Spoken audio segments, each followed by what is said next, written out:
Evening. Welcome you all to this next session on neuromuscle. We will be having on congenital myasthenic syndrome. Today we are changing the order because of the availability of the speaker's timing. So we are going to first, the speaker who's going to be talking on congenital myasthenic syndromes is Dr. Sithara Ramdas. She is a consultant pediatric neurologist at Oxford Children's Hospital, honorary senior clinical lecturer, University of Oxford. And her area of interest in neuromuscular disorders and neuroimmunology, and leads the regional NHS pediatric neuromuscular multidisciplinary specialty, and a pediatric lead for national highly specialized services for congenital myasthenic syndromes and NMO. And she has a lot of publications and working in this rare disease collaborative network and juvenile myasthenia gravis. And the experts for today are Dr. Professor Deniz Zuksay, child neurologist from University of Health Sciences, Turkey, Ankara. She has a focus area of interest is neuromuscular disorders and rare diseases. And she has 65 publications, which are SCI expanded, and board member of National Association of Research in this area. And the other expert is Dr. Lokesh Lingappa, consultant child and adolescent neurologist in Banjara Hills Rainbow Children Hospital, Hyderabad, a very well-renowned clinician, and has got a lot of awards to his credit. And Dr. Shehnaz Ibrahim is a professor of pediatric neurology from Aga Khan University, Karachi, Pakistan. She may be joining late. She's traveling at this point. And for moderating the session today, is going to be Dr. Priyanka Madan, our own alumnus, who is currently working as Associate Professor in Pediatric Neurology, Amrita Institute of Medical Sciences, Faridabad. And she has over 100 publications in peer-reviewed journals and has lots of awards to her credit. Priyanka, please take over, and we will be first having in the first 30 minutes, we'll be having the cases. So please divide the time for the cases and be strict on the time, because at 8:30, we will start the talk. Thank you. Thank you, Priyanka. for the opportunity. A very good evening to all. So without taking any more time, we would begin with the cases. So I would request all the case presenters to be very brief so that we wind up the cases by 8:30 p.m. So we begin with the first case. I request Dr. Satesh Chaudhary to share his screen and to present the first case. He's from Amrita, Kochi, and moderator is Dr. Vishak Anand. Good evening, everyone. Today I will be presenting a case of congenital myasthenia syndrome, which has presented to us.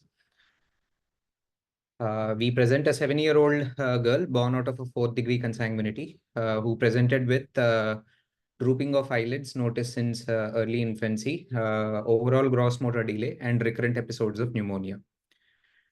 She was born to 4th-degree consanguineous parents. Antenatal history was uneventful. It was a full-term vaginal delivery. Baby cried immediately after birth. Birth weight was adequate, 2.3 kg. On day 10 of life, baby was noted to be lethargic with poor feeding and associated respiratory distress and apneic episodes, which required NICU admission and mechanical ventilation. During this period, abnormal neck movements were noticed, which were suspected as doubtful paroxysmal events, and also started on anti-epileptic medication. And during the early infancy, around 5 months of age, similar episodes of apnea and respiratory distress were noted, which required frequent hospital admissions, and had doubtful seizure episodes, which needed titration of anti-seizure medications. 2 such episodes were noted at 5 months of age and 10 months of age. After which these apneic episodes were not noticed so well, but her gross motor delay has set in. She achieved independent walking by 2.5 years, and she was slow in overall activities of daily living. Parents complained that she was not able to catch up with peers of her age, and also noticed drooping eyelids with no significant diurnal variation.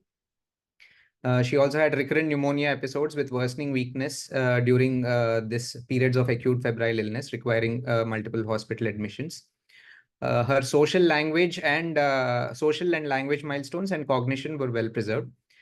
She was undertaking alternative medication therapy, but which did not show any major improvement. So as you can see, during the neonatal and early infantile period, she had recurrent apneic episodes with drooping of eyelids and also paroxysmal events which were thought of doubtful seizures. And during the early childhood, there was a gross motor delay. She presented to us with these complaints, and on clinical examination, weight was underweight. Height and head circumference were within the normal limits. General examination showed a thin built child with facial dysmorphism and hypertelorism, pinched nose, and mild receding mandible. On CNS examination, she was conscious, alert, obeying commands. Cranial nerve examination revealed bilaterally equal pupils, but on light reflex, they were slow reacting.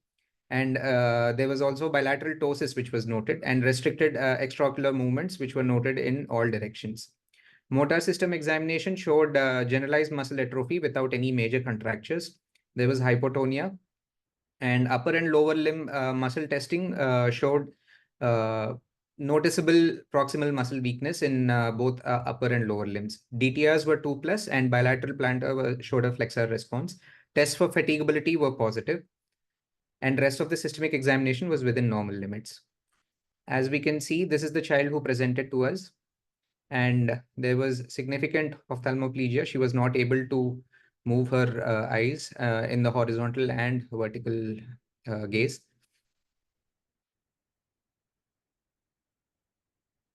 There was a gutter sign.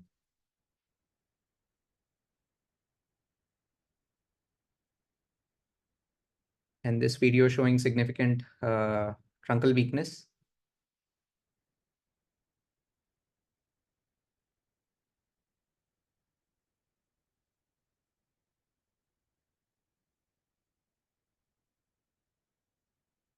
So our initial differentials we considered were a congenital myasthenic syndrome. The points which were for was the early onset apneas, gross motor delay with fatigability, ptosis, and consanguinity. But the doubtful paroxysmal events suggestive of seizure-like events were against this differential.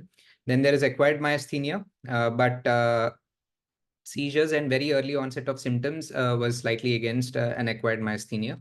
Then we also thought of a congenital myopathy, but fatigability of weakness and seizures were against congenital myopathy at this point, and congenital myotonic dystrophy. But since there was no family history and there was fatigable weakness for the child, this was against the diagnosis of a congenital myotonic dystrophy. On investigations, blood routines at the admission were all within normal limits. No metabolic derangements were seen. On RNS, there was a decremental response at baseline, and post-exercise facilitation demonstrated a postsynaptic and MJ defect. All the tested nerves showed double CMAPs, as we can see in the picture here.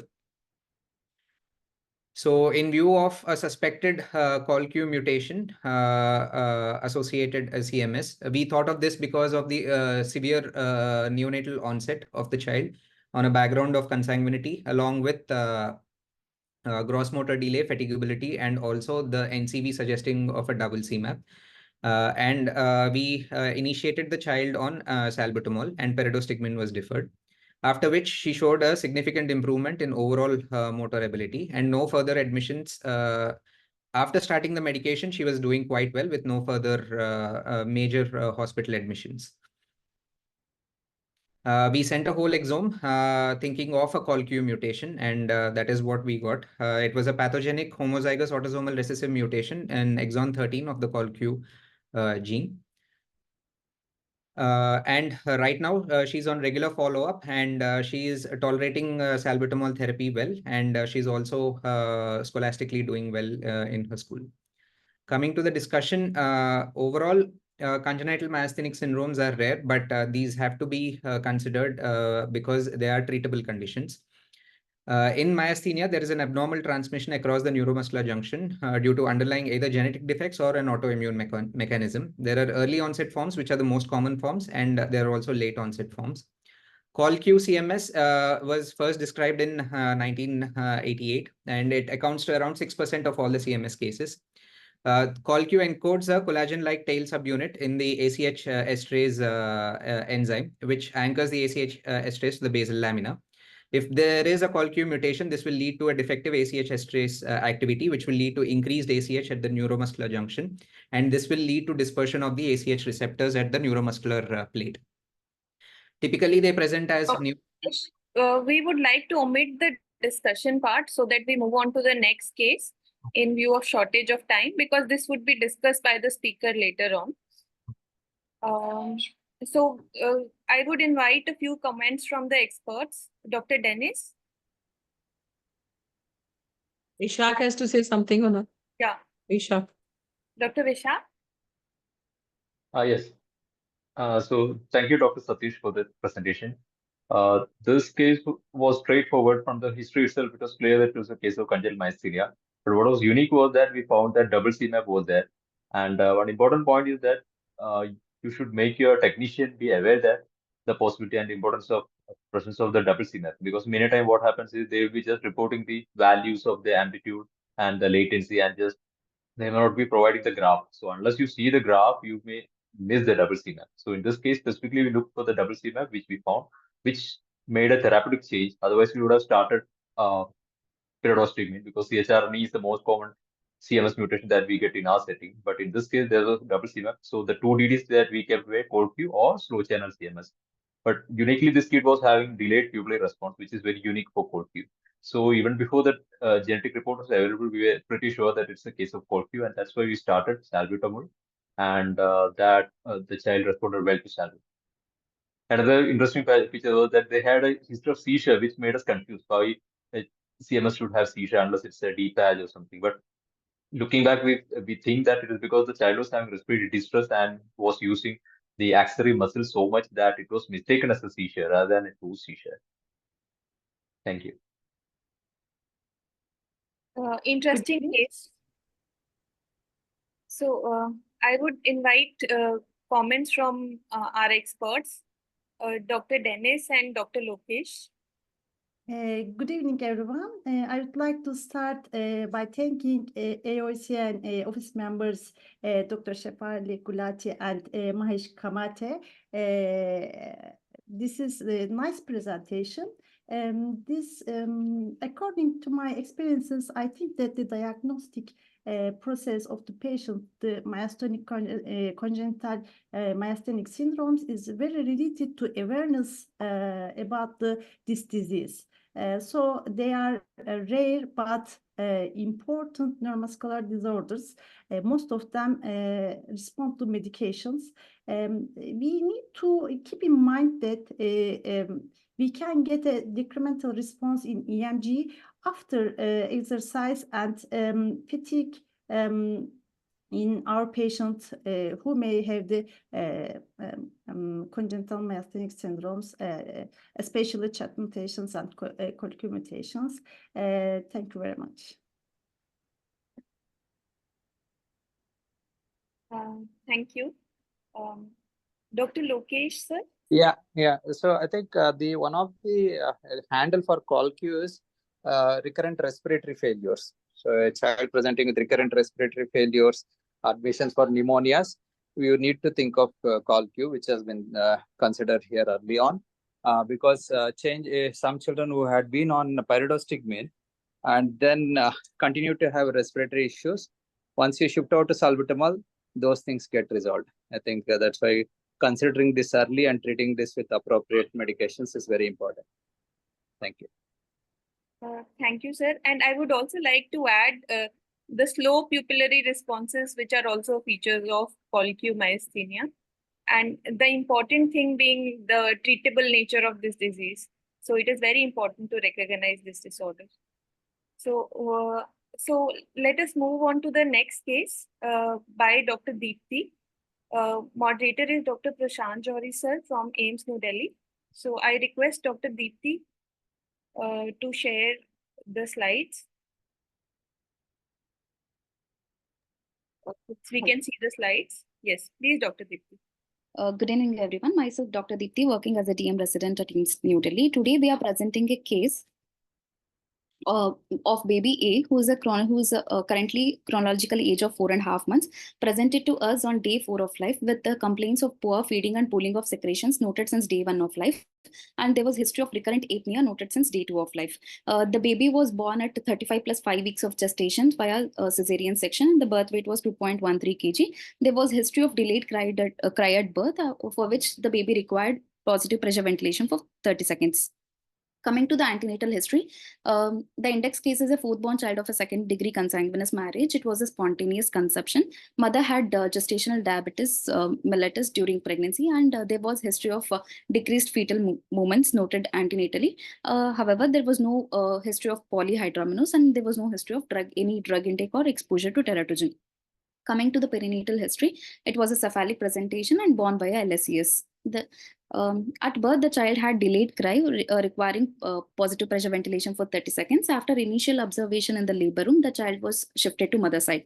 At 6 hours, the baby was noted to have difficulty in feeding and pooling of secretions, for which the child was shifted to NICU for further observation. At 30 hours of life, the child had apnea. Keeping possibility of neonatal sepsis markers were sent, which was negative. UST cranium was also normal.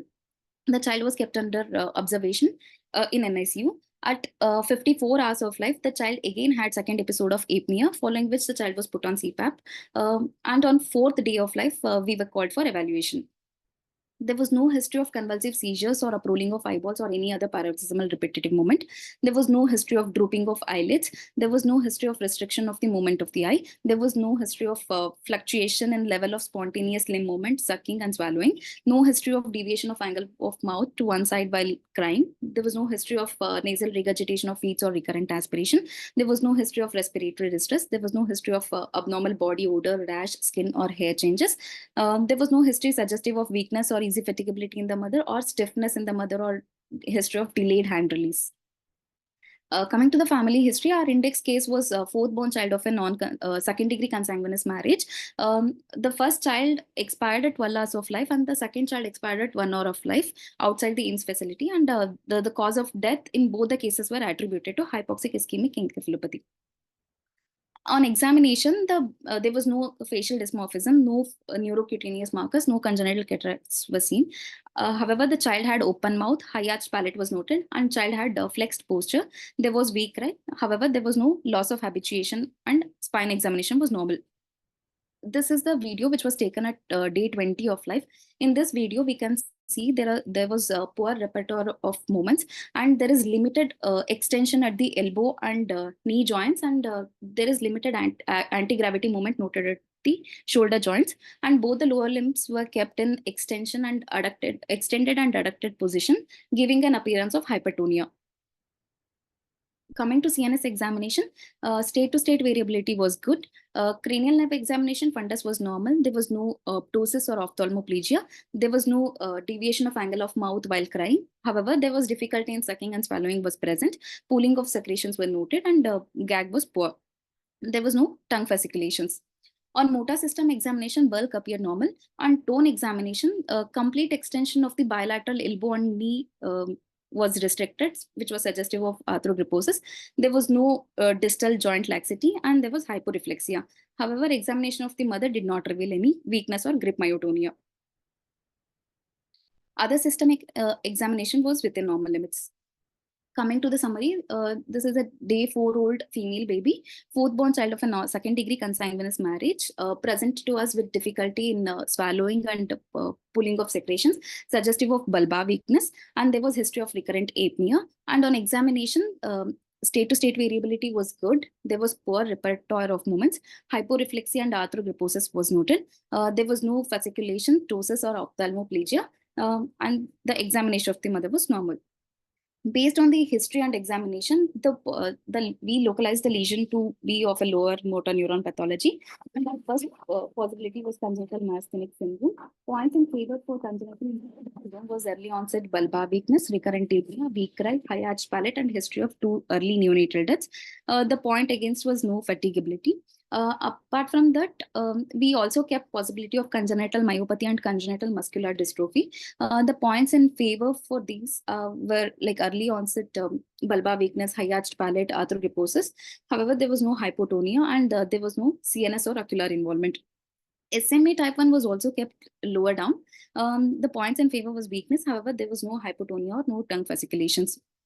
Further moving on to investigations, CPK was done, which was 258, which was mildly elevated. MRI brain was normal. 2D echo and DCG was done as we had kept myopathy as a differential, both of which was normal and there was no QT prolongation. Repetitive nerve stimulation was done. It did not reveal any decremental response. However, this was a limited study because of the poor cooperation from the child. We went ahead with exome analysis. We found a homozygous mutation in the exon 3 in the rapsin gene. Hence, a final diagnosis of congenital myasthenic syndrome secondary to rapsin mutation was made.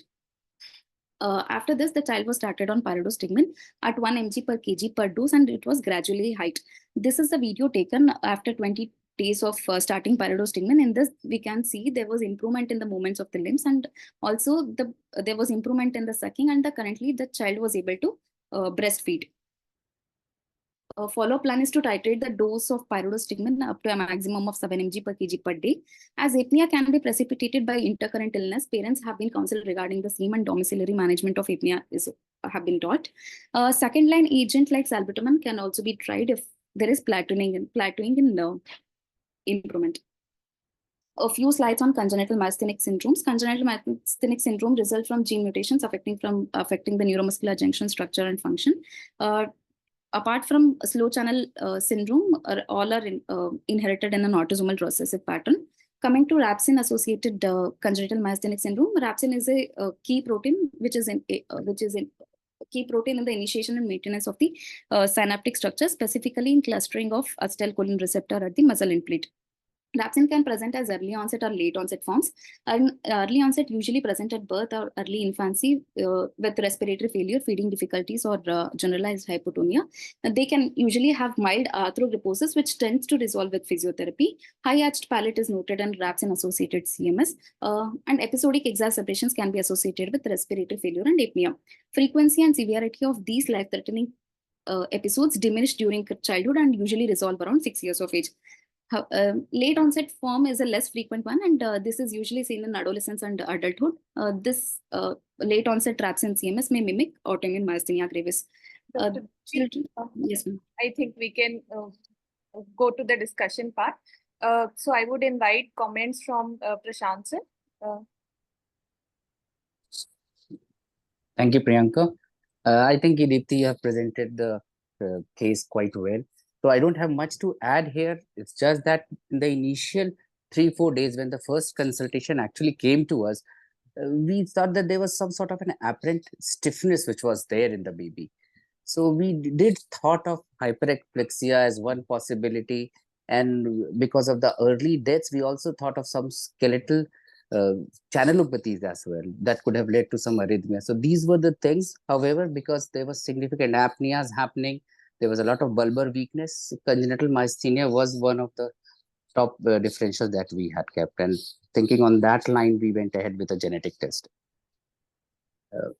And then the further management is, we all aware that it is responsive to pyridostigmine, and then the same we could see that the response was there. Thank you. Thank you, sir.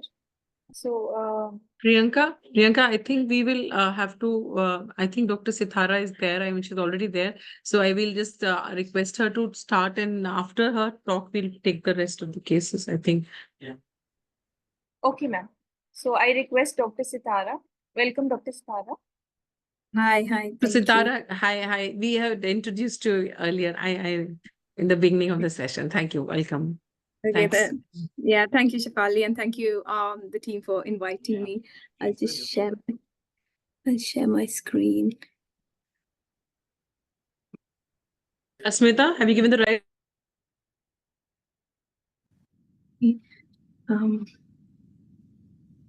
Okay, just tell me you can see my screen in slideshow mode. Yes, Perfect. we can. Okay, great. Okay. So again, thank you everyone for inviting me, especially Shefali. So I'm going to, in the next sort of 45 minutes, just talk through congenital myasthenic syndromes. I think you've heard a couple of really fantastic cases. So I think you all probably know a bit more about this before I talk. So these are just my disclosures. So my talk I've just outlined is just thinking about the clinical presentation of CMS, the differential diagnosis to consider, and thinking about diagnostic clues, investigations, treatments, and a little bit about where we're going next in the future. So just to think about, what are we talking here? It's at the neuromuscular junction. As you all know, you've got an impulse which comes down. You've got acetylcholine, which is released. The acetylcholine that's released then attaches to the acetylcholine receptor.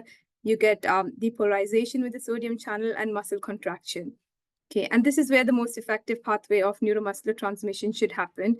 But what then happens is the acetylcholine is then repackaged by the enzyme acetylcholine esterase back into choline, and then acetylcholine and choline come together by chat to repackage. So this is the mechanism that goes on when you have effective neuromuscular transmission. But there's a slightly different step, which also is really important for this neuromuscular transmission, which is what we call these other proteins, particularly the agrin, which is released from the presynaptic membrane, which then phosphorylates with MuSK and DOX7. And this is really important through rapsin, what it causes clustering. So really bringing these acetylcholine receptors together. And this bringing them together is really important to maintain the integrity of the postsynaptic membrane. And when that is lost is when some of the other CMSs can be quite severe. And that's something we'll talk about. So what's CMS? So it was first sort of recognized as a distinct entity from myasthenia gravis nearly over 50 years ago. It's a genetic disorder, but it's a disorder of neuromuscular transmission. And in the UK, we did a surveillance study done a while ago, show that it's about 9.2 cases per million. Most cases are autosomal recessive, but you've got few dominant like slow channel SYT2 and the SNAP25. So at present, there are about 35 genes which are known to be cause CMS, and we generally divide them into three classifications. You've got the presynaptic at the nerve terminal, you've got the synaptic cleft, where we've got called 13 lemma, and then you've got the postsynaptic. But out of these, really, these are the most common ones that we see in clinics. So this is looking at, we've got a cohort of nearly 300 patients with CMS that we look after. And as you can see here, it's the postsynaptic, so particularly AChR deficiency, rapsin and doxin, which is the most common that we see in clinic. And this was from a paper published from the group from Hansen. As you can see, even in the Indian cohort as well, the postsynaptics are the most common CMSs that you see. So what are the typical features? So typically, it's early onset, as you've seen with many of these cases already discussed today, either at birth or in infancy, of a fatigable muscle weakness. And that can involve the face and the eyes. So you might have myopathic faces, ptosis, ophthalmoparesis. If it's bulbar, feeding difficulties, and particularly what's important with CMS that it could be intermittent just with intercurrent illnesses or when they're tired towards the end of the day. It could be secretions, so babies who struggle with secretions, or it could be in children who are older, a very nasal sounding speech, particularly towards the end of the day or when they're tired. It could be in the limb and the trunk, so presenting with a motor delay and fatigable weakness. And this can be quite tricky in young babies because to elicit fatigue, but as they get older, in older children, it's more obvious, as they're walking, running, that there's a fatigable weakness. But the way to sort of, in young babies would be to see, how are they after a feed, after they've been playing, and to see, can you see any difference? And neck weakness, so axial weakness is not that uncommon. And obviously respiratory, which is really important, different ways. So you could have episodic apneas, as the cases that we described, or recurrent chest infection, or just respiratory failure requiring respiratory support. So just covering the eye. So the typical eye findings that we see are ptosis. And if you compare, the most common differential would be an autoimmune myasthenia. And there are some differences there, particularly ptosis in CMS tends to be symmetric. So if you've got only one eye ptosis or a very asymmetric ptosis, you need to be suspicious that this is most likely autoimmune myasthenia compared to congenital myasthenia. Eye movements in CMS either can be normal or you can have ophthalmoplegia. And in particularly, if you've got ptosis with ophthalmoplegia, these are the common CMSs to consider: an ACHR deficiency syndrome, fast channel, slow channel, and COL-Q CMS. But if you've got ptosis with normal eye movement, then rhapsin, they tend to have a squint, DOC7 or glycosylation defects. So I'll just talk through a few cases. So this was a 7-month-old infant with no significant antenatal or neonatal concern, had a little bit of global developmental delay, but had a recurrent sort of respiratory episodic apnea episode requiring ICU admission. And with most of them, recovered really well within a day or two. Some of them, had RSV positive in one situation, but not the others. But on clinically had bilateral ptosis, proximal limb weakness, axial weakness, and during these respiratory admissions, would take a step backward with their feeding requiring NG tube. So had a feature suggestive of sort of myasthenic components. So genetics was done, and this baby was found to have CHAT CMS. So what is CHAT? So if you remember the first part of the talks where I said, CHAT is this enzyme which is really important to convert the choline along with the acetylcholine to acetylcholine, which is then packaged into the acetylcholine vesicles. So it's a presynaptic defect, and it's the commonest presynaptic defect that you see. And just with the presynaptic, and particularly this concept of episodic apnea, which was just described in the case before, there are several genes you need to really consider in CMS, particularly in infants who have got episodic apnea. The common one is CHAT, but also some of the other presynaptic, SLC5A7, SLC18A3, and MYO9. And in the postsynaptic, rhapsin, very typical, the episodic apnea, your fast channels, COL-Q, and SCN4A. Then coming to the most common type of CMS, which is the postsynaptic, and these are the ones in blue. So at the acetylcholine receptor, which is the receptor here in the gray, you've got the epsilon subunit is the common that we see, even for deficiency or slow or fast channel. Then you've got rhapsin, which is involved in the clustering, DOC7, and glycosylation. So the next case is a 2-year-old boy. So he had a background of mild isolated gross motor delay, and he was admitted with a 2-week history of feeding difficulties, poor cough in the context of a chest infection. And when seen, he had bilateral ptosis, myopathic faces, and a complete ophthalmoparesis. And it was quite interesting. Parents had these videos of babies, like most parents now have, that he had 1 month he had complete eye movements, and at 4 months there was some restriction in his abduction, and by 10 months he had developed a complete ophthalmoplegia. So this is a very typical history of epsilon deficiency CMS, and that's what he had. So what's epsilon deficiency? So remember, this is the acetylcholine receptor. It has got 5 subunits, 2 alpha, 1 beta, 1 gamma, and 1 delta. So in fetal life, you've got gamma subunit, but that gets converted to epsilon in the postnatal period in the first year of life. So what happens with epsilon CMS?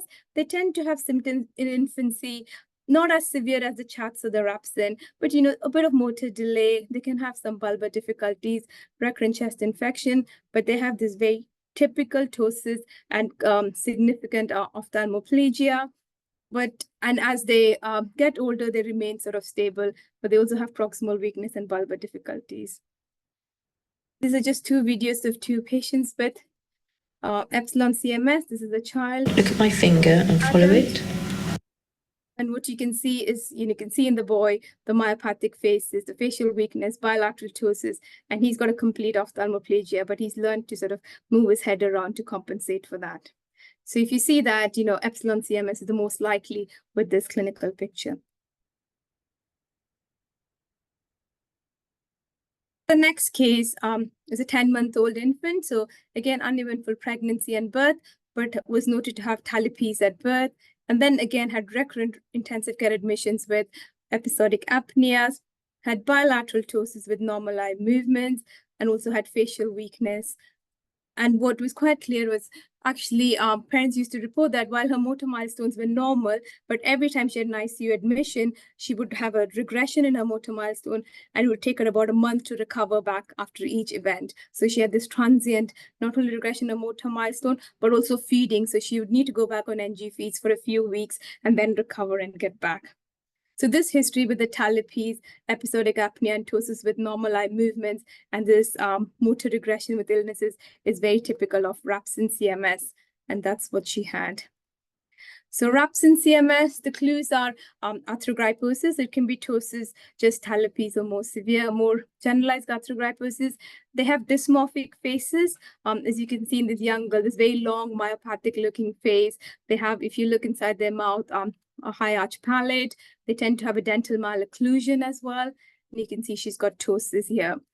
They have episodic apnea, and what they can also be sort of fairly normal between these episodes of crisis. So if you just see them in clinic between the episodes, you may not see anything, but what's important to see them is soon after a crisis, you will see they'll have weakness might be apparent only at that time. And what's quite important with Rapsin is these respiratory crises are rare after the age of 5 years. And actually, all our Rapsin patients over time improve, and some of them can even come off treatment in late teenage adult life. As I mentioned before, Rapsins tend to have a squint, and this is a boy with Rapsin, and you can see he's got a convergent squint there.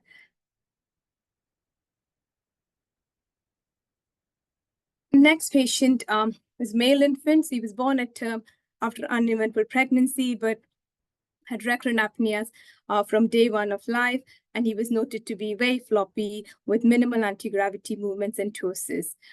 Given that clinical picture, myasthenia was considered, and he had a trial of pyridostigmine, and actually his apneas got worse and he got ventilated. And what he had was Cold-Q CMS with a typical worsening with pyridostigmine. So where is Cold-Q? So Cold-Q is here at the tail of the acetylcholine esterase. And what acetylcholine esterase does is it prevents the breakdown of acetylcholine. So acetylcholine stays at the neuromuscular junction for longer. The problem is if you have Cold-Q, your acetylcholine esterase is not working efficiently. So if you give them pyridostigmine, what you give is you cause the acetylcholine to be here for longer. That means you're making the situation much worse.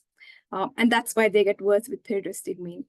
Typically, the Cold-Qs, most of them can be severe early onset with neonatal or infancy, but we do have some cases with onset later in childhood or adult, with hypertonia, ptosis, with ophthalmoparesis in most cases, but it can be varying degree.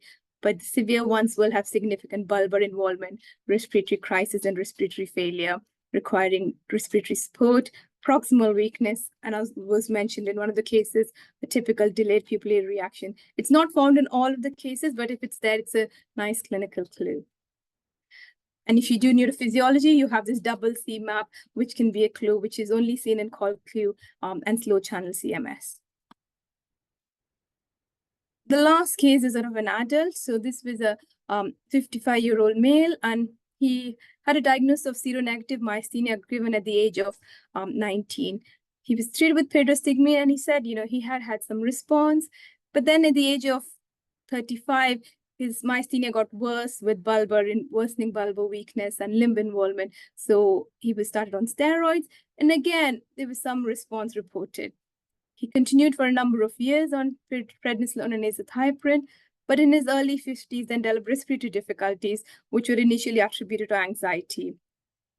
After that, about a year after he developed the respiratory difficulties, he had a viral illness during which he went into crisis and was admitted to ICU. He was treated for a myasthenic crisis with Plex, but didn't have significant clinical improvement, and once extubated, remained NIV dependent.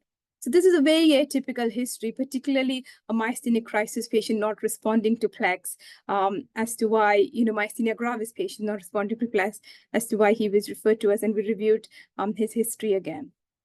So actually going back, he reported that his mom used to say he had these episodes of floppy or being lifeless in infancy, but no respiratory or feeding difficulty, so never actually went to see a doctor. He walked at the age of 2, and he remembered in teenage years when he used to play hockey and netball, he could never finish a game and his legs used to feel really heavy. And when you go back to his history with the improvement with pyridostigmine, what he felt was, he said, I got this energy. So actually it just had a stimulant effect. It didn't really improve his limb weakness. And even with the immunosuppression, there was this more subjective feeling, but actually when you looked at his QMG scores, they hadn't significantly changed over the years. So we did genetic testing, and he had DOX7 CMS. So Where is DOX7? So remember, I said DOX7 is in this DOX7-MuSK LRP4 pathway, which is activated by agorin. It's really important to bring these acetylcholine receptors together, clustering. Because if you don't have DOX7, what happens is these acetylcholine receptors become even further apart, and then you get postsynaptic neuromuscular myopathy. You lose the postsynaptic fold, and what you get is ineffective neuromuscular transmission. And which over time causes an end plate myopathy. So just thinking about, delayed diagnosis, I think it still is very common in patients. I think we are improving in pediatrics, but I think there are patients, particularly in the adult clinic, who have a diagnosis of CMS, which has been unrecognized. So this was from the Mayo Clinic from a few years ago, who looked at their adult patients with CMS. And as you can see here, all of them had onset in childhood, but actually the mean age at diagnosis was 32. And the median time from onset of symptoms to diagnosis was 29. And looking at what diagnosis most of these patients had, most of them had a seronegative MG or a myopathy. And I think this is really, really important. So if you've got patients with seronegative MG, particularly in the current ages thing, unless they have a clear response to immunosuppression, if they don't have that, should have a very low threshold to test for CMS. This is then again a cohort from the French group, which has just been published this month, of their adult CMS patients. And again, as you can see, a large proportion of them, despite having a diagnosis, symptom onset under 18 years, actually only got diagnosis adults. And again, here, most patients had a diagnosis of congenital myopathy or myasthenia gravis. What is quite interesting is they also had a patient similar to our DOX7 patient who had been treated with myasthenia gravis with recurrent respiratory supposed myasthenic crisis before the penny dropped that this was DOX7 CMS, and they started salbutamol. So for those of you who look after adults, I think it's important to remember that whilst we call it congenital myasthenia, not all patients have symptoms onset in childhood or early infancy. There are adult onset phenotypes, and these are important, particularly the DOX7s called CLEO and slow channels. Just looking at some of the other CMS subtypes. So this is slow channel CMS. So here the defect is in the acetylcholine channel, which is not open for long enough. Is open for too long. So on top, you can see the wild type, the channel open and close, but in the bottom are two slow channel mutations, and you can see the channel is open for long.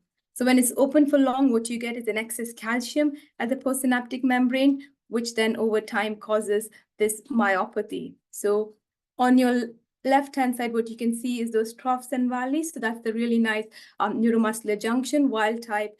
And on your right, what you can see, you've lost that folds completely, and that's in slow channel CMS. And when that happens, you don't get effective neuromuscular transmission. They also have the double CMAP, like I mentioned on neurophysiology, and an examination. You spread your fingers apart as well.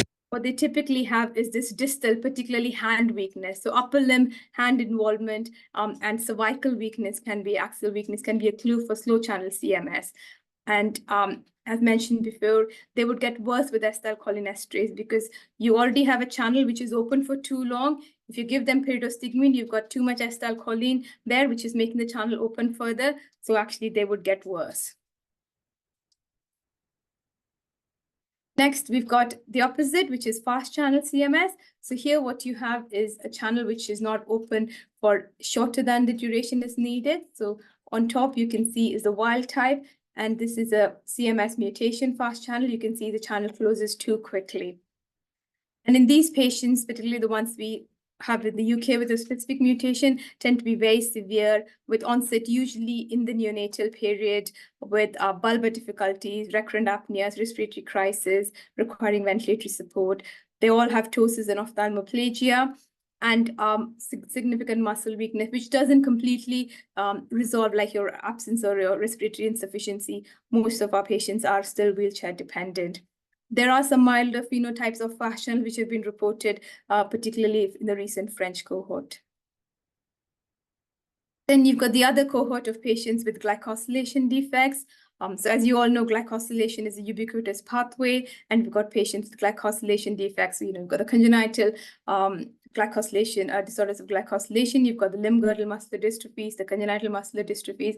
But then what we found was a cohort of patients who had this pattern of limb girdle weakness, but rarely ptosis or ophthalmoplegia or facial weakness, who had defects in the genes GMPPB, GFPT1 and IL-13. They had neurophysiological evidence of a myasthenic weakness, and actually they had mutations which were different from the congenital muscular dystrophy or the limb girdle, and what they had was a myasthenic component to their weakness. Biopsies in these patients typically has what's called as tubular aggregates, and they tend to have CKs in the thousands. They respond well to modestly to treatment, and many of them have an underlying myopathy which can be slowly progressive over time. We've got patients with congenital myopathies, particularly those with central nuclear and congenital fiber type disproportion. And in these patients, a cohort of patients were found to have an additional neuromuscular transmission defect, both on clinical examination and also on neurophysiology. And these patients can have a response to pyridostigmine or salbutamol. I think it's important to recognize that it does not, they still have an underlying congenital myopathy and they do not completely, the weakness doesn't resolve, but there might be modest improvements in their myasthenic component to the weakness with these treatments. So these are worth considering in these patients. I think what's become more and more clear over the last 5-10 years is that we've got newer genes. And like I said, it's number 35 now with CMS. But what was really much more obvious is where we used to consider CMS as a neuromuscular transmission defect. It's now clear that it's actually neuromuscular transmission is one aspect of these genes, and there is a more multi-system involvement. So what investigations would you consider in a patient that you suspect has CMS? Very few tests. Neurophysiology is the most important, and what you look for is decrement, and you need more than a 10% decrement. The other important one is stimulated single fiber EMG. You need a really good neurophysiologist with experience to perform this, and especially in young children where they find cooperation can be challenging. And what you look for here is a jitter, which, as you can see on your right-hand side, is a normal jitter, and on the left-hand side is an increased jitter, and that can be a clue for a neuromuscular junction defect. I think it's important to remember when you perform both of them, RNS and single fiber, RNS is much more specific, single fiber is much more sensitive, but single fiber abnormalities with increased jitter can be seen in mitochondrial disorders, myopathies like collagen 13. So if you have a myasthenic patient and who has a normal, if you have a patient you're suspecting congenital myasthenia syndrome, and if you test the weak muscle, and if the reptilian stimulation is entirely normal, you need to be a bit cautious about calling that myasthenia. So we move over to genetics, and the genetics can be through CMS panels or exome or genome, whole genome sequencing. Always important to consider differential diagnosis. The ones to consider would be seronegative myasthenia gravis. Generally, the clues are more in favor of CMS would be early onset, particularly under the age of 1, with a consanguineous family history in many cases, with particularly other system involvement. Then you've got, transient neonatal myasthenia and the other neuromuscular conditions, which I'm sure all of you are well aware of. One of the things which we commonly have lots of patients, not uncommonly referred to as with hypomobility syndrome, because children who have significant hypomobility fatigue very quickly, and particularly after any activities, they find they fatigue, and they are not uncommonly referred to as with a suspicion of myasthenia. The clue there is really when you examine these children, they have no weakness. So yes, they fatigue at the end of the day, or they get tired and they have lots of aches and pains, but actually when you examine them, they have no weakness. And that's really important to look at them, and particularly asking parents to send videos of when they think they have really fatigued. And actually you can see the children can do all the activity they want to do, but they're just a bit tired. So treatments, I think CMS, as you've heard, I think it's really important to recognize and diagnose early, because there are effective treatments which can reduce mortality and morbidity. So there are 4 treatments that we use in CMS. So the first one, the commonest, is acetylcholine receptor inhibitors. Then you've got 3,4-diaminopyridine, beta-2 agonists, and open channel blockers. So the acetylcholine receptor inhibitors, as it says, it prevents the breakdown of acetylcholine by the acetylcholine esterase. So you've got acetylcholine at the neuromuscular junction synaptic cleft for longer, so which just prolongs the channel opening. Then you've got 3,4-diaminopyridine. It works here at the potassium channel, and what it causes is further causing more vesicles to be released, so presynaptically. Beta-2 agonists, so that's ephedrine, salbutamol, or albuterol, and they work, we don't really know how exactly they work, but we think they really work by sort of stabilizing the postsynaptic membrane and getting those troughs and peaks, those integrity back. And the opal channel blockers, these are only used in slow channel CMS, and that's to close the channel earlier. Just going through these in a bit more detail. So like I said, acetylcholine esterase inhibitors, they increase the acetylcholine levels at the synaptic cleft. And where they're used in presynaptic CMS, they can use in most of our postsynaptic CMS, glycosylation defects, and rhabdin. These are the doses. We tend to start at small and build it up. It generally is tolerated well. Some patients can get diarrhea or abdominal cramps. In young babies, particularly, it can be an issue if they've got bulbar involvement. Secretions can get worse, so that's something to be aware of. If they have significant GI side effects, you can use propantholin, and that works well. 3,4-diaminopyridine, so it works at the presynaptic nerve terminal. It causes excess release of acetylcholine. Again, it can be used for the similar to pyridostigmine presynaptic AChR deficiency, rhabdin, and glycosylation. With the presynaptics, you need to be a bit cautious when you use them, because if you're not making enough synaptic vesicles because you've got a defect in chat, you can paradoxically make them worse. So use it with caution.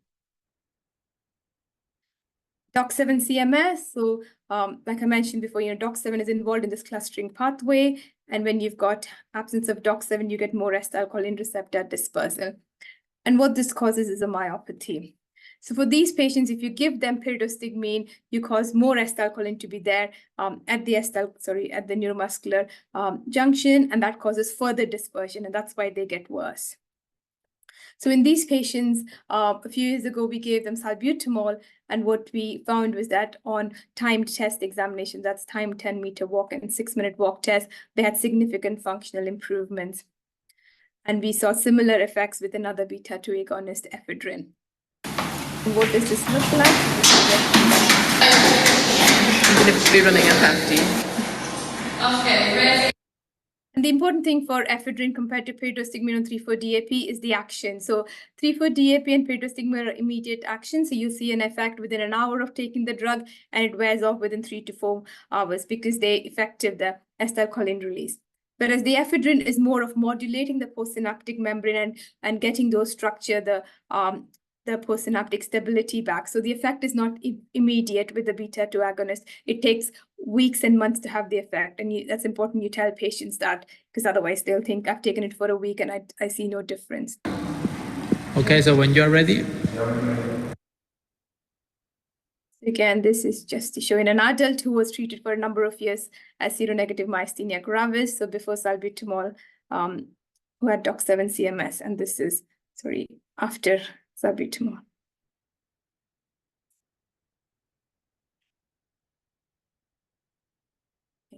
So not just in our patients with the DOX7 CMS, but also in our patients with AChR deficiency syndrome, where we do use pyridostigmine as our first-line drug, we found that in a cohort of patients that over time, the effect of pyridostigmine was not that sustained. And in these patients also, we think what happens over time is when you give them acetylcholine esterase inhibitors, that over time, the membrane, as you increase the dose, you get more dispersion of the acetylcholine receptors. So in these patients, based on this, we gave them a trial of salbutamol and ephedrine, and what we saw was similar effects. And this was based on a mouse model of the AChR deficiency mice. And as you can see here on the left-hand side, you've got the wild-type mice with this really nice folded postsynaptic membrane. In the AChR deficiency mice who were treated with pyridostigmine, what happened over time was they lost this postsynaptic fold. But when we gave them salbutamol, they regained these postsynaptic folds. And when we did this similar to our patients in clinic, again, what we found was significant improvement in their functional scores on arm raise, leg raise time. And this is just another example of a patient from clinic. So this was the patient on the left-hand side on pyridostigmine, ACHR deficiency. He couldn't walk independently. And this is him, obviously, a few years older. But after starting salbutamol, he was able to regain independent walking.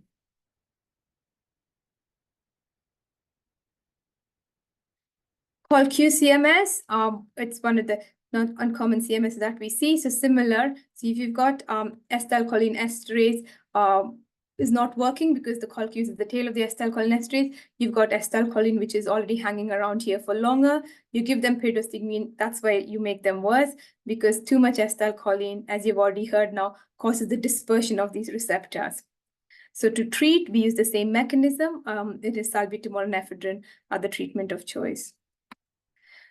Finally, just the slow and fast channel CMS. So in slow channel, you've got the channel open for too long, so you want to close it. So the drugs would be fluoxetine or quinidine. Quinidine, because of its cardiac side effects, we tend not to use as much. Fluoxetine is relatively safer. Whereas in fast channel CMS, it's closed too quickly. So your treatments would be to keep the channel open with pyridostigmine 3,4-DAP and salbutamol. In patients who are undiagnosed or clinically suspecting they have CMS while waiting for genetic testing, it's important to look at the phenotype, and particularly in those patients who have any features of DOX7, ColQ, or slow channel, we would avoid pyridostigmine and possibly start them on salbutamol as first line whilst awaiting the genetic results. But for those who do not have those features, pyridostigmine would be the first line treatment. Finally, where are we going next?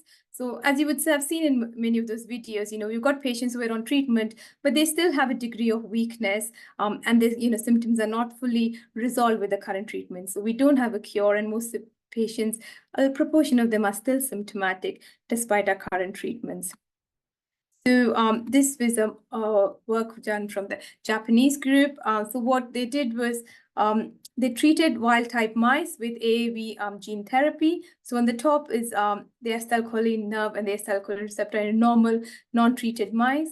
But in the wild-type mice who were treated with DOX7, what you can see here is this big synapses. So they found these really super synapses in these patients. And then they went on to a DOX7 knockout mice and gave them the same gene therapy, DOX7 gene therapy, and they found that actually even the knockout mice were able to create these large super synapses. And what does this mean? So actually, the mice who were treated with gene therapy survived, similar to the wild-type mice, compared to the DOX7 mice who would die much earlier. And on the wire hang test, which is sort of a functional assessment of mice strength, the AAV gene therapy mice were similar to the wild-type mice. So it seemed like the gene therapy was working in the mouse model. And there's currently some work going on to develop an AAV gene therapy into clinical trials for humans. This is a work done by one of our DPhil students here, and who looked into similar the AAV gene therapy, but looking at the ACHR deficiency mice. And when she did that work, what she found was actually even for the gene therapy in the ACHR deficiency mice actually showed that there was benefit, and they had better strength than the mice who were untreated. Finally, the MuSK antibody. So this is an antibody developed by Steve Burden's group at New York. And this was in the DOX7 mice model. What they find was that the mice treated with the MuSK antibody survived for longer. They also had larger terminals similar to the wild-type mice. And they also had a weight which was similar to the wild-type mice. So this is actually coming to clinical trials, and this is an adult trial about to start in the later part of this year.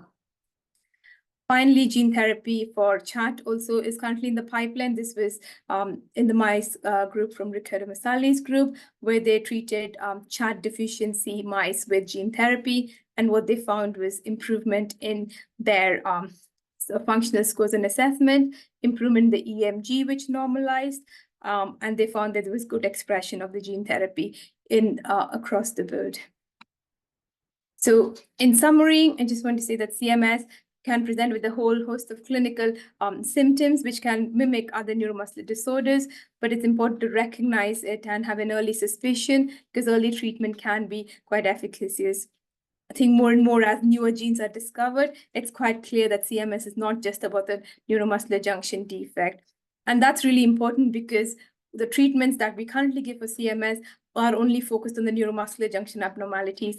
They will not manage if a child patient has epilepsy, their epilepsy and things. So we do need to think about more effective treatment, which have a more multi-system effect. And I think that's where gene therapy and other treatments come and have a role. This is just our team in Oxford, and this is from our patients. So thank you. And I'm happy to take questions.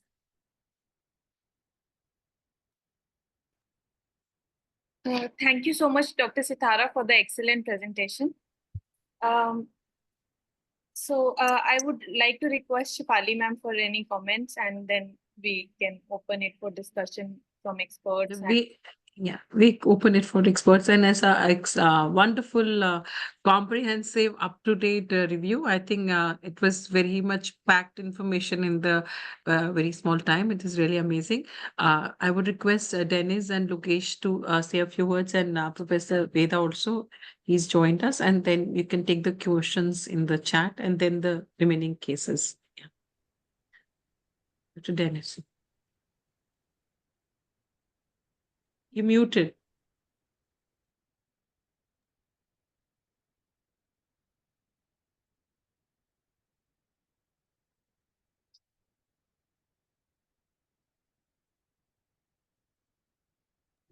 You're muted still.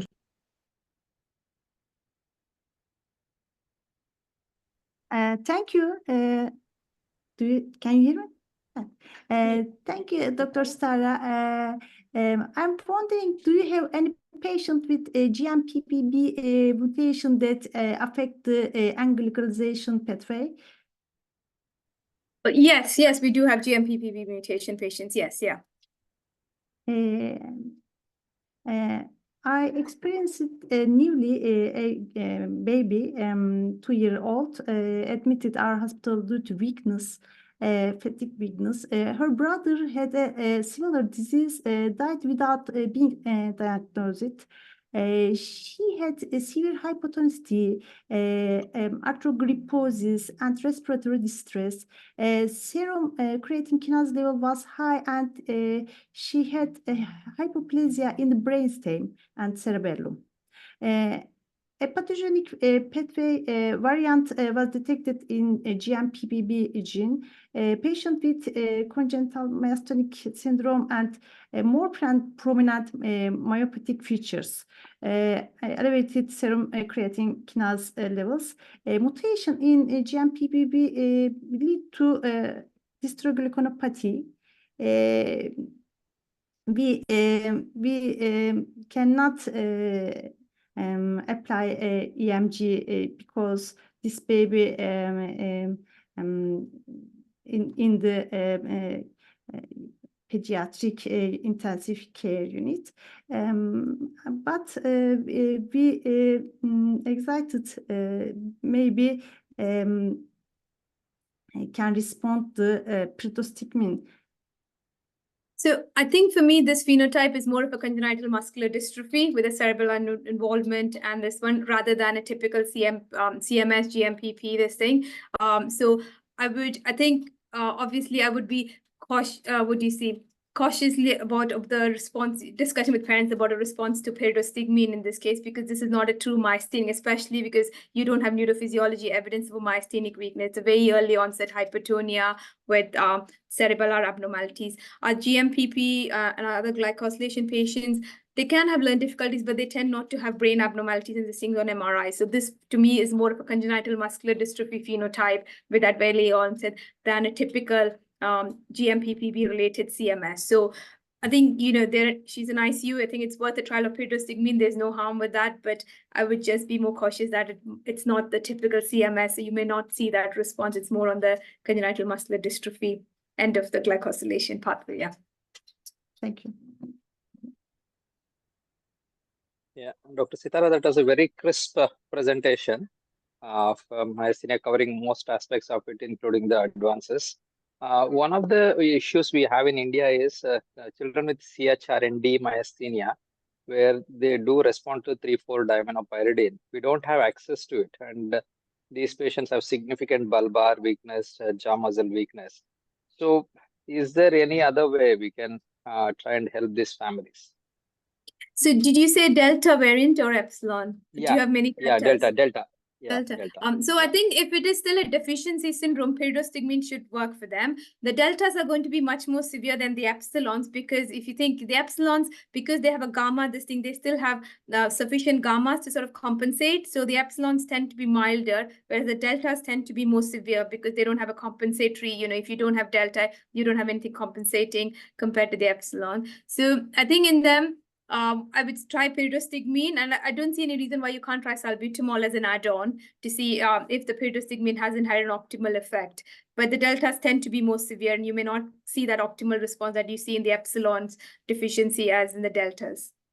Yeah, true. We are struggling with some of them. Thank you. Dr. Veda, you would like to say something? Priyanka, you can just go through the questions meanwhile, Dr. Veda, if he's able to say. Yeah. Oh, it was a wonderful presentation. It was an excellent review. I really don't have much. I mean, it was a great talk. And the only thing was, we sometimes talk about autoimmune myasthenia with congenital myasthenia. Any comments about that? I think obviously I would say I think in my experience I haven't come across that. I think I would go back to your diagnosis, say which one is correct. So there's no known association between autoimmune myasthenia or congenital myasthenia being co-associated. Particularly if you've got, so in those cases, I would go back to the diagnosis to make sure, is the CMS diagnosis accurate in that? Have you found variants of unknown significance, of or non-pathogenic variants which have been attributed, and the diagnosis is autoimmune because you've got, positive ATR antibody. So I would review those cases on a case-to-case basis to make sure which one because it's likely it's one of them rather than both of them. True. I mean, they talk about it, and it's always a challenging question, and especially those who act less, don't respond well, as you mentioned. Yeah, but I think, it's always, it's going back to the phenotype and looking at the results you haven't seen, which one would fit well. Yeah, I have actually a brother and a sister with CMS, and they both are in their 40s. And as you said, we don't get salbutamol here, but we use albuterol. Yep. And these people are, one is a school teacher, the other person is a PE teacher. So, it can work really well as CMS with the. Yep, absolutely. I assume they have ColQ or Doc7 CMS. Yeah, absolutely. Any beta-2 agonist. So we get more salbutamol, albuterol, ephedrine, all of them, I think, work. Yeah, similar efficacy. This was a great talk, and I think it's wonderful work. Great, thank Congratulations. Priyanka, can you just take the questions first? Yes. So, Dr. Siddharth, we have a few questions. The first one is for double CMAP in ColQ. Oh, the reason for double CMAP. So if you think you've got, prolonged activation there, they have acetylcholine, because you've got more, you've got defect in the acetylcholinesterase because of which acetylcholine is there for longer. So when you give an impulse, so it goes across, but because it hangs there for longer, you get the double second CMAP there. And you can see that in slow channel as well because you've got the prolonged activation of the channel. So it's just the impulse going with the sustaining for longer. Right. So the next question is, how would you titrate salbutamol in ColQ? Any maximum dose, ceiling dose? Yeah, so I think so at the minute, so all treatments that we use in CMS are unlicensed. So what we tend to use is, so it depends on the, so in adults, we would go up to generally up to 8 milligrams twice a day. You titrate depending on, the age of the patient and other comorbidities. So if it's an elderly patient in their 70s, we've just diagnosed, we would start slowly making cardiac function, ECG monitoring. In young children, I'd probably start at 2 milligrams once a day. We tend to recommend doing an ECG before and after. And then with each increase, so go to 2 twice a day, a week later, then increase that way up to, so yeah, depending on the, and like I said, in adult size, you can go up to 8 twice a day. I've used in some CMS patients 10 twice a day or 12 twice a day. But again, it's with monitoring for side effects. So what I would do closely is make sure they have ECGs, monitor for palpitations, and make them aware that, this, we're going outside the license, we're not sure what the benefit, what the side effects would be. So you can go up to that. I've not done more than 12 in even an adult size patient as well. But the problem is we haven't done trials to see what the ceiling is. We're just going with our clinical practice. So in weak patients, you can push it higher, but just monitor them for side effects. Lots of them get a lot of palpitations, so that limits increasing it higher. But yeah, you can definitely go up to 8 to 10 twice daily. Okay, moving on to the next question. How can we differentiate between congenital myasthenia and acquired myasthenia? So again, it's got several things. So one is the onset. So if you've got symptom onset from very early on in the first 2 years of life, yes, there are acquired myasthenia which can present that early, but congenital myasthenia should be higher. History of consanguinity, history of similar affected children, or like someone presented in the other case, affected siblings who died, and this thing, that should make you suspicious. The other ones I would say is if you've got, so with the eyes, this thing, if you've got diplopia, our CMS patients have significant ophthalmoplegia, but they really don't have diplopia, whereas diplopia is a very, prominent sign in myasthenia gravis. So that can be a clue. Asymmetric ptosis, if you've got a very asymmetric ptosis, that's very typical for myasthenia gravis rather than CMS. From a weakness point of view, what one is good, nice clue, which I was taught by one of my supervisors, the ankle dorsiflexion weakness. You rarely see that in myasthenia gravis, but you can see. So if you've got someone with significant ankle dorsiflexion weakness, it's more likely it's going to be CMS than myasthenia gravis. My MG, you tend not to see that, so that can be a clue. But the rest of it is the onset, and yeah. Yes. Obviously, check for the antibodies for the ocular autoimmune myasthenia. Thank you for the wonderful insights. So next question is it possible to present CHRNE as vocal cord palsy with stridor? Yeah, so that's really interesting. So we have the most, usually the vocal cord palsy with stridor is typically described in DOC7, but we've certainly had a couple of cases, yeah, who presented with infancy and with vocal cord listing with epsilon mutation as well, yeah. And the next question is, can we diagnose with whole exome sequencing with appropriate clinical scenario? And can we safely rule out CMS with whole exome sequencing? I don't think you can rule out any genetic condition with whole exome sequencing. Okay, obviously, when you do whole exome sequencing, you give a phenotype, and then the biomedical scientist then looks at the phenotype and the genes that they cover. If you say your phenotype is of CMS, you would expect them to cover most of the CMS genes in good coverage. So that is there. I think it's always where it becomes challenging is if they find variants of unknown significance, what gets reported. Okay, so if you get variants of unknown significance, then it's going back to looking back at your phenotype and this thing. So I would say about 20% of our patients still have, with typical, we know congenital CMS are gene negative. So in that case, if you've done, whole exome or whole genome sequencing, it comes back negative, is go back to your phenotype again. Do you clearly have decrement? Do you clearly have neurophysiology evidence? Then it will be looking through if the phenotype is very typical of a DOC7 to see, if you've got any, research labs like we do, can they look for any deep mutations, intronic, this thing, someone doing research, this thing works. So yeah. So yes, it can be negative because there might be newer genes that we haven't discovered yet, which could be CMS. So it's going back to your phenotype, yeah, and making sure it still fits for CMS. Yeah, I think it holds true for all genetic disorders. Absolutely, yeah. So the next question is how to treat scoliosis in COL-Q, which usually doesn't respond to salbutamol. Is the ephedrine useful in such case? No, so scoliosis is not. So scoliosis management, because lots of COL-Q patients have axial distinct weakness, not just COL-Q fast channel. The scoliosis management, it won't respond to ephedrine or salbutamol. It has to be managed as a scoliosis in any other patient. So if it's getting worse, they need obviously spinal jacket, spinal scoliosis surgery. So it is recognized like scoliosis in COL-Q, COL-13, this thing. The management would not be with medical. It will be with a spinal listing service. But if they have significant axial weakness, like some of our DOC7s also have significant axial weakness, which doesn't respond well to ephedrine or salbutamol, there isn't much you can do about that. You just have to, they have a severe phenotype, so manage the scoliosis as you would do with anyone with neuromuscular scoliosis with spinal input. Okay.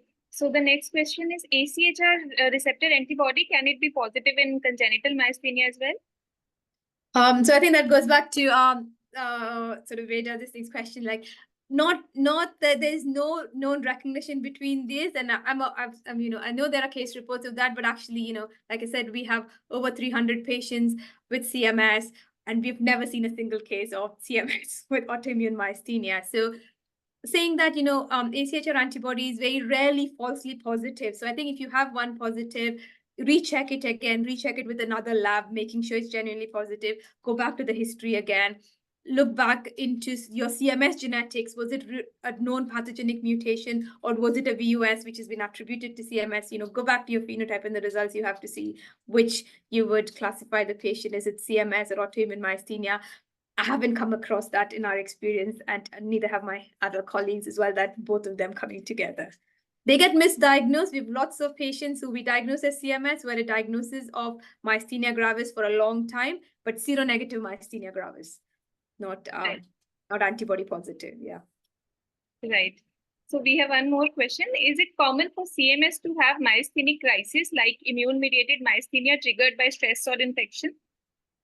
So they don't have the crisis that you see like the typical MG thing, but they're certainly triggered by stress or infection, the apneas. So the episodic apneas in this thing. So particularly, like I said, the chats, the fast channels, the rhabstin, SLC25A1s, and most of them tend to be when they're very young, so under 5s. So we advise all parents to, during intercurrent illnesses, to have low threshold to bring children to hospital, making sure if they're on respiratory support, NIV is used. So yes, they can have with illnesses and intercurrent illness. The other thing, myasthenia, not just CMS, but autoimmune myasthenia as well as heat can be a trigger. So summer months are really hard for these patients. Their myasthenic symptoms do get worse in the summer, but they don't end up in crisis from the heat. But certainly intercurrent illnesses, they can deteriorate, and some would, like a fast channels and all, might end up on ICU with just a paraflu or something. So that's something to monitor them closely for. Yeah.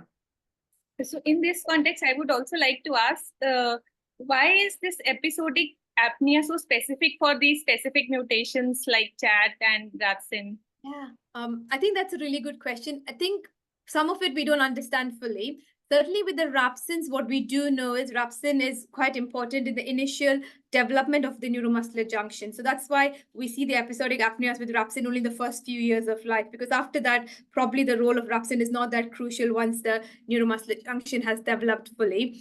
I think it probably is more related to the threshold of a neuromuscular, or your safety factor of your neuromuscular transmission, which probably is much more smaller for some of these mutations compared to the others, as to why they would go into a crash really quickly. Because if you've got fast channel CMS, you're quite severe already, and then something just pushes you over the threshold much more quicker. I think because the safety factor is much more smaller in these subtypes, as to why they're more at higher risk of episodic apneas. So in general, also they are more severely affected. Yes, generally, yeah, the chat. So yeah, in general, the ones who, except the rhabsins, you can have rhabsin patients who are very well. They come, little 2-year toddler comes to clinic walking, no respiratory, no bulbar, this thing, and then gets a virus and has a crisis. So the rhabsins can trick you. They can be very well in between the episodic apnea episode, but the fast channel, the SLC5, all they tend to have much more severe limb weakness, bulbar involvement, all of that, the ones who are more susceptible to the episodic apneas. And just the last question in context of 3,4-aminopyridine, which was being discussed earlier. So in India, it is not available.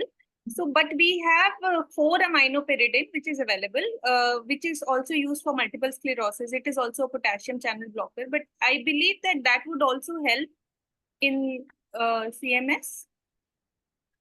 I think so. It's the same as, yeah, it's like amphiperidine is used this thing. So I think it can help because it's working in the same channel. I would, with the difference, just with these ones, where it's not clear this thing, what I tend to do is it will be worth always trying these drugs as an inpatient to see any response, particularly look for any paradoxical side effects. But, it's at the same potassium channel like the amphiperidine, which is used for LEMS and this thing. So it's worth trying. particularly when you don't have access. But I would probably try it in a safe environment, like as an inpatient, just to make sure they don't deteriorate while you're within utero. Thank you so much, Dr. Sithara, for handling all the questions so well and providing excellent insights into the topic. Thank you. Thank you, Dr. Sithara. Can we all continue to stay for next 15 minutes or so and finish off the cases pending, if possible? Thanks. Thank you. Can you have Dr. Ramesh's student? Yes. So I request Dr. Harika. One request is please stick to 7 minutes, which was to be there, and should Priyanka tell from the beginning only 7 minutes, na? Yeah. Yes. Yeah, please. Yeah. Please, Dr. Harika.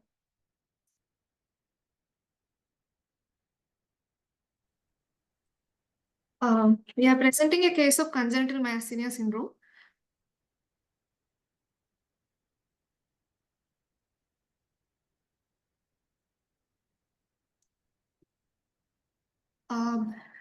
She's a 20 years old female, born out of non-consanguineous couple, first in birth order, with no significant perinatal issues, with background history of mild motor developmental delay, and history starting from 6 years of age, with difficulty in writing for longer duration, which was associated with fatigability. And at around 8 years of age, she had difficulty in holding the neck in same position, she was requiring support at the chin to hold the neck on prolonged sitting. And she had difficulty in speaking for longer duration in the form of low volume of voice as the time prolongs. And and at around 10 years of age, she had complaint of tiredness as the day progresses, and that was not related to physical activity. And there was no issue of difficulty in combing hair. There was no history of difficulty in getting up from sitting position, no issue of difficulty in holding chappals, no issue of drooping of eyelids or double vision, no issue of deviation of angle of mouth to one side, no issue of drooling of saliva or collection of food in cheeks, no issue of nasal regurgitation. And there is a significant family history. The index child and her brother, her mother, and also grandmother and grandmother's brother and sister are also affected. Brother at the age of 10 years had a complaint of neck weakness and also difficulty in writing for longer duration. And mother at the age of 25 years had a complaint of difficulty in holding objects for longer duration and difficulty in lifting weights and pain at the shoulder while combing hair. And mother's sister at the age of around 37 years of age, difficulty in holding objects and difficulty in chewing and difficulty in lifting neck upwards and deviation of angle of mouth to left side that was gradually progressed to muscles of hands and also face, and this was associated with easy fatigability. And grandmother at the age of 55 years, she had similar complaints like difficulty in holding objects and difficulty in chewing and difficulty in lifting neck upwards and difficulty in smiling. These are all associated with easy fatigability, and during COVID period, she was requiring BiPAP for almost 1 month. And grandmother's sister at around 42 years of age, she had history of neck, hand weakness, and now she had complaints of episodes of sleep apnea. And grandmother's brother at the age of 51 years had history of distal limb weakness associated with neck weakness and also an episodes of breathing difficulty. And this child, now she's 20 years of age. On examination, she's conscious, oriented, cooperative, and vitals are stable. And general examination is normal. And on cranial nerve examination, there is no ptosis and extraocular movements are complete. No other cranial nerve involvement. On motor system examination, there is wasting of thinner muscles of bilateral hands. And sensory system examination normal and no cerebellar signs. On testing for fatigability, on sustained abduction of arm, which is normally 120 seconds, she was able to do only for 30 seconds, and sustained leg elevation, she was able to do only for 50 seconds. And so on summarizing, this is a 20-year-old female with issue of fluctuating weakness of upper limbs distal muscle and also neck flexor weakness associated with fatigability, with history of motor development delay, with significant family history of late onset distal more than proximal muscle weakness of upper limb associated with fatigability. So our differentials are myotonic dystrophy with points in favor being upper limb distal muscle weakness and distal muscle wasting, and with positive family history, and also positive history of anticipation. As generation progresses, the age of onset was lowered, and points in against are fatigability, and there was no myotonia. and other differential being congenital myasthenia syndrome with history of neck flexor weakness and also distal muscle weakness, and history of fatigability with diurnal variation, and background issue of motor development delay, and with significant positive family history pointing to be autosomal dominant. So we have done a repetitive nerve stimulation test that was showing 12 to 15% decremental response in trapezius, orbicularis oculi, and abductor pollicis brevis. And to rule out myotonic dystrophy, that was negative. CTG repeats in DMPK gene was negative. Initially, when the child presented to us at around 8 years of age, child was started on tablet pyridostigmine, but there was no much improvement in the function of hands and fatigability. Meanwhile, like after 2 years, we had got that genetic report, which was suggestive of CHRNE1 mutation, heterozygous autosomal dominant, missense mutation. So the child was started on tablet fluoxetine. After that, child had significant improvement in fatigability, hand function, and neck flexor weakness. Now she can able to write more than 4 to 5 pages at a stretch. This is taken from International Journal of Molecular Sciences, published in 2023. According to this, sodium channel blockers that block acetylcholine receptors ion channel shortens abnormally prolonged acetylcholine receptor channels, such as quinidine and fluoxetine. Thus, this improves the fatigability of slow channel congenital myasthenic syndrome, but this endoplate myopathies require several months to get ameliorated. So according to this journal, these cholinesterase inhibitors are mostly ineffective, and ephedrine and salbutamol are effective in some reports, but quinidine and fluoxetine are effective. And these are some case reports that we have collected from database. And these families, and 2 families have significant involvement of distal muscle weakness, and age onset being around 20 years, like during second decade, and some had ocular muscle weakness along with limb muscle weakness. And another case report was showing ptosis since birth along with distal upper limb and lower limb weakness. And all these are slow channel congenital myasthenic syndromes. So our take home message is like any child that we are suspecting of myasthenic syndrome, that to be congenital, presenting with distal muscle weakness, that can be pointing to slow channel congenital myasthenic syndrome. Thank you, Dr. Harika. So I would request Dr. Ramesh Konanke, sir. Yeah, Ramesh is not there. Yeah, Dr. Lokesh, yeah. Yes, Yeah, so this child was quite challenging. They were being followed up with adult neurology initially. They used to come intermittently for follow-up after 1 year, 1.5 years. And then because the child, even while having to travel with a helmet on to the college for 20 minutes, by the end of the travel, he used to have difficulty in holding neck, started drooping. So these things were worsening. That's when we convinced them to get the genetic testing done. Initially, the DMPK2 was negative. Then we did the whole exome sequencing, which revealed this mutation, and fluoxetine helped them quite significantly. Although the elder sister of the mother, who is a HR personnel, once she is in a meeting, as meeting goes on for longer, her voice goes down. That we are not able to correct even with the fluoxetine and a small dosage of pyridostigmine. So there are still a lot of issues. They don't actually completely clear, but definitely fluoxetine had been beneficial for this family after knowing it. Thank you. Thank you, sir. So I request Dr. Dennis for comments. Thank you so much. It's a nice presentation. Understanding the specific nature of this mutation, their impact on the neuromuscular junction is crucial for developing effective treatments and providing appropriate care for individual in CMS. If you have further investigation, maybe collect this mutation. Thank you so much. Thank you, Dr. Dennis. We have one question. So what is the dose of fluoxetine tried in slow channel CMS? Dr. Harika, would you like to answer? Yeah, actually, we started with 5 milligram and gradually went up to 20. And then when we tried a little bit higher dosages, had significant sort of anxiety. They were not able to tolerate the dosage. So we are sticking to 20 milligram. And the youngest child, actually, the parents didn't even want to try the fluoxetine. So the boy is not on medication, and they somehow they don't bring him for the follow-up at all. Only 3 ladies come for follow-up. And so 20 is what we have tried and made a difference.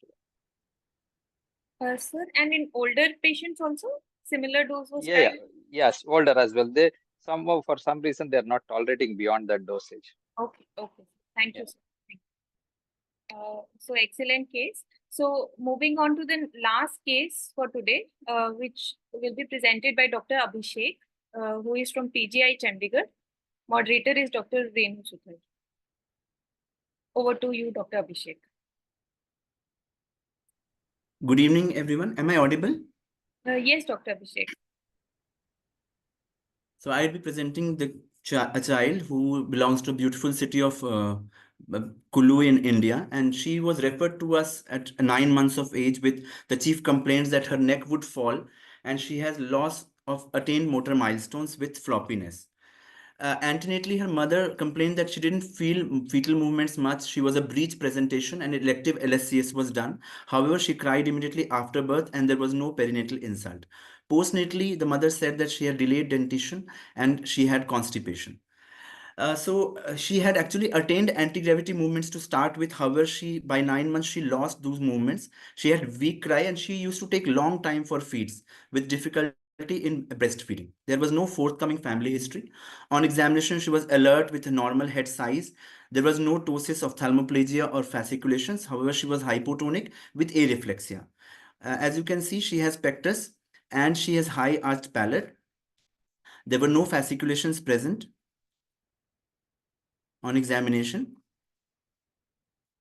And as you can see, she's a floppy child, floppy infant with some anti-gravity present in the upper limbs at the elbow. However, almost no anti-gravity movements present in the lower limbs.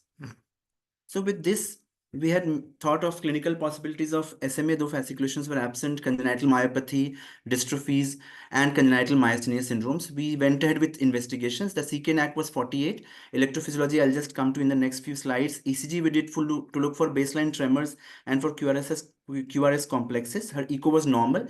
And on the first day itself, we sent an MLPA for SMA. Her ECG was normal, did not show any baseline tremors. This was her NCV. The motor NCV of the tibial left and right were reduced. CMAPs were present. The median was almost non-recordable. Her snaps were normal. We went ahead with RNST, which did not show any decremental response. However, the fourth wave showed actually an incremental response. So she was continued on calcium, vitamin D, physiotherapy, and vaccination. And in the meantime, we got the report of SMA, which was negative.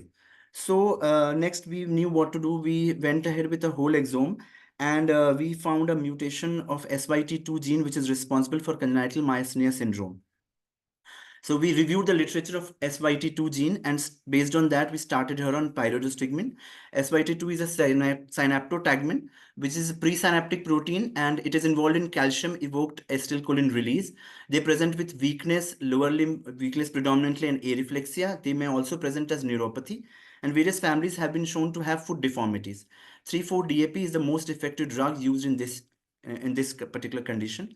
There are two types, dominant and recessive forms, and there are few physical markers like hypoacusis, neuropathy, hyperlaxity of joints, and hip dysplasias, which can point towards an SYT2 mutation. On reviewing the literature, we found that 3,4-DAP is obviously the most effective drug, but it is not available in India. So we partially effective was acetylcholinesterase inhibitor, and we started it on pyridostigmine, and this is her progression. She gradually started gaining her milestones. So this was the first slide, first when she visited, then she started lifting her lower limbs. Then she started her rollover.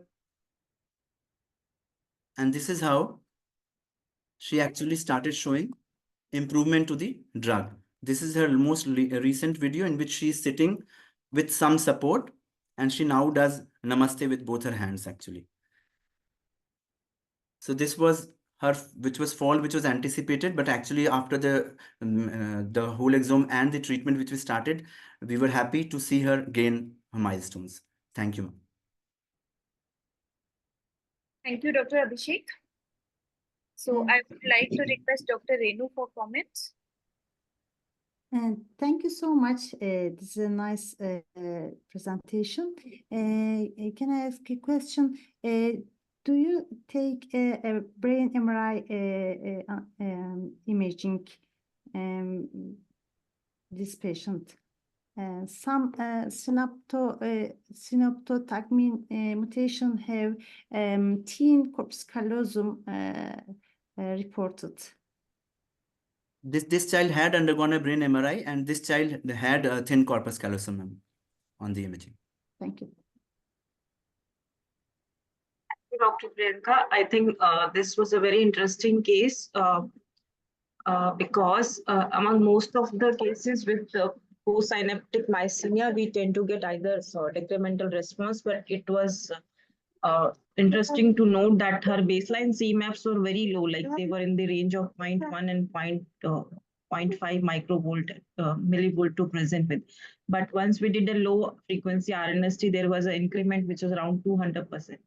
So probably that was a clue to think about a presynaptic myasthenia in this child. Ideally, they should undergo a high frequency RNST also, but that remains intolerable to most of the people. So I think RNS gives us a clue regarding probable pathophysiology in this case also, and subsequently the treatment showed a gratifying result. Thank you.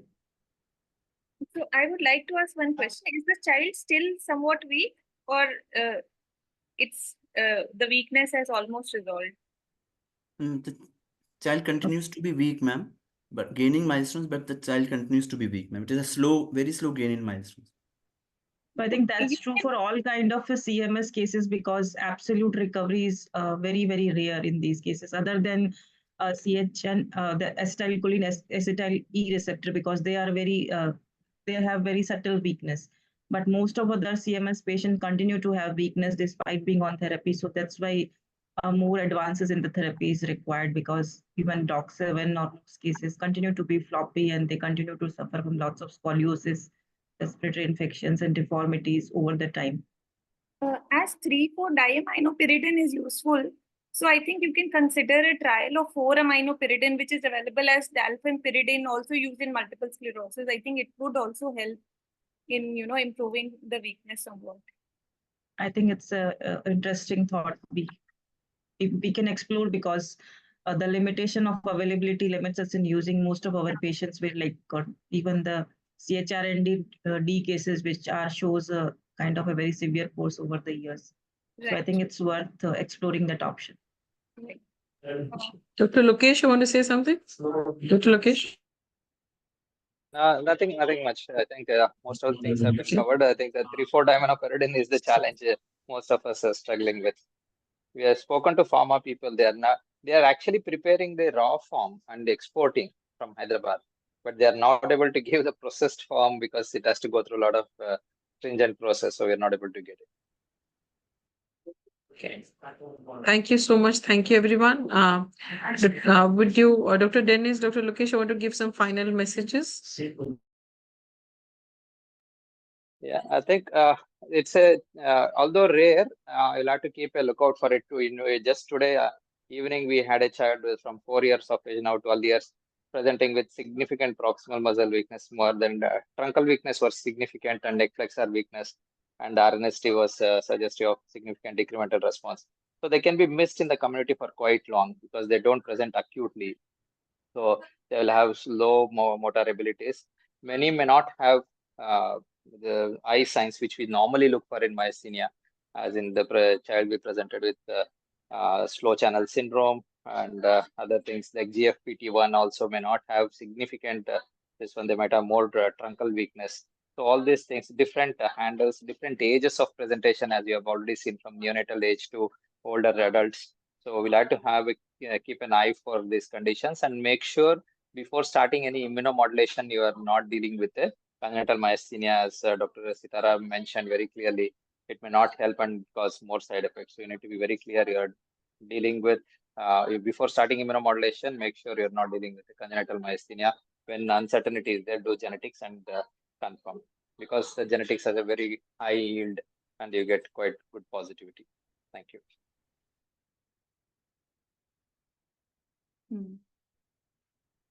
As a pediatric neurologist, our role is to provide comprehensive care, including accurate diagnosis, individualized treatment plans, and ongoing support for patients and their families, navigating the challenge associated with congenital myasthenic syndromes. Thank you so much. Very nice section tonight. Thank you. And also one thing, in addition to what both of you have said, that some of these syndromes may come with something like a limb girdle myasthenia.